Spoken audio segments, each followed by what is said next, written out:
বদনজরের গোসল কিভাবে করবেন? আমরা অনেকেই বদনজরের গোসলটা করতে পারি না, অনেকের বদনজর লেগে যায়। এটা আপনি কিভাবে বুঝবেন? দেখবেন হঠাৎ করে বমি বমি ভাব আসে, চুল পড়ে যাচ্ছে, অতিরিক্ত চুল পড়ে যাচ্ছে, এরপর আপনার শরীর দুর্বল হয়ে যাচ্ছে, প্রায় সময় মাথা ব্যথা করে, অসুস্থ থাকেন, অস্বস্তি লাগে, নিজের কাছে কোনো কিছু ভালো লাগে না। এটা হচ্ছে বদনজরের লক্ষণ। যদি এরকম আপনি ফিল করেন তাহলে আপনি গোসল করে নেবেন একটা আমল করে। আপনি এভাবে যদি গোসল করতে পারেন অবশ্যই আপনি ভালো একটা ফলাফল পাবেন। বদনজরের গোসল এটা আমরা অনেকেই জানি না। বদনজরের গোসলটা কিভাবে করবেন এটা বলে দিচ্ছি। এই বদনজর কিন্তু খুব ভয়ঙ্কর জিনিস।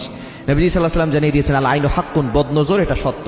বদনজর একটা সুস্থ উটকে অসুস্থ করে রান্নার পাতিল পর্যন্ত নিয়ে যায় এবং একটা সুস্থ মানুষকে অসুস্থ করে কবর পর্যন্ত নিয়ে যায়। এজন্য বদনজর খুব ভয়ঙ্কর জিনিস।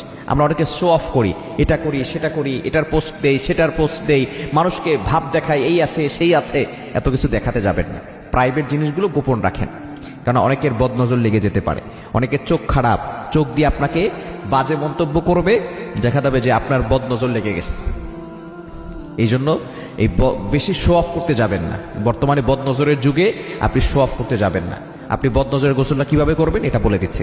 প্রথমে আপনি অজু করে নেবেন। অজু করে আপনি একটা বালতিতে কিছু পানি নেবেন। এটা অবশ্যই টয়লেটে বসে করবেন না, টয়লেটের বাইরে বসে করবেন। কারণ বর্তমানে অ্যাটাচ টয়লেট বর্তমানে প্রত্যেকটা ঘরে ঘরে আছে, অ্যাটাচড বাথরুম আছে না? তো ওই বাথরুম থেকে বের হয়ে যদি আপনি আপনার একটা বালতি নিয়ে অজু করে আমলটা করতে হবে। অজু করে একটা বালতিতে পানি নিয়ে, পবিত্র পানি নেবেন। এরপর আপনার 2 হাত বালতির ভিতরে দিবেন, অথবা বড় বল নিতে পারেন, অনেক গামলা আছে সেগুলো নিতে পারেন। এগুলো নিয়ে আপনি 2টা হাত রাখবেন।